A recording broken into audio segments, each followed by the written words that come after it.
ये तो मेरा सौभाग्य है कि आपका जूठा दूध मुझे प्राप्त हो रहा है।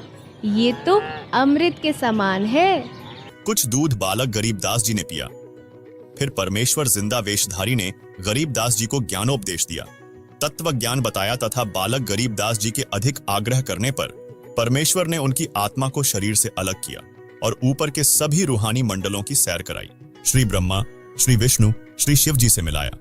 फिर ब्रह्मलोक, दुर्गा का लोक, अक्षर पुरुष के 7 शंख ब्रह्मांडों वाले लोक दिखाकर परमेश्वर ने संत गरीबदास जी को 12वें द्वार को पार करके सत्यलोक में प्रवेश किया, जहां संत गरीबदास जी ने श्वेत गुंबद के मध्य में बने सिंहासन के ऊपर तेजोमय श्वेत नर रूप में परम अक्षर ब्रह्म जी को देखा, जिनके एक रोम अर्थात शरीर के बाल से इतना प्रकाश निकल रहा था जो करोड़ सूर्यों तथा इतने ही चंद्रमाओं के मिले जुले प्रकाश से भी अधिक था।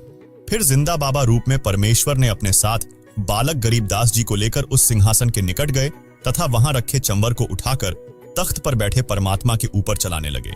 इसका मतलब ये बाबा जी जो मुझे यहाँ सतलोक लेकर आए हैं वो भगवान के सेवक है। असली भगवान तो ये है। मुझे इन्हीं सिंहासन पर बैठे हुए परमात्मा की पूजा करनी चाहिए। आखिर ये कैसी माया है? बाबा जी पर तो खुद परमात्मा ही चंवर कर रहे हैं। संत गरीबदास जी विचार ही कर रहे थे कि इनमें परमेश्वर कौन है। इतने में तेजोमय शरीर वाला प्रभु जिंदा बाबा वाले शरीर में समा गया। दोनों मिलकर एक हो गए। जिंदा बाबा के शरीर का तेज उतना ही हो गया जितना पूर्व में सिंहासन पर बैठे सत्य पुरुष कबीर जी का था। कुछ ही क्षणों में परमेश्वर कबीर जी बोले, हे गरीबदास, मैं असंख्य ब्रह्मांडों का स्वामी हूं। मैंने ही सर्व ब्रह्मांडों की रचना की है। सर्व आत्माओं को वचन से मैंने ही रचा है।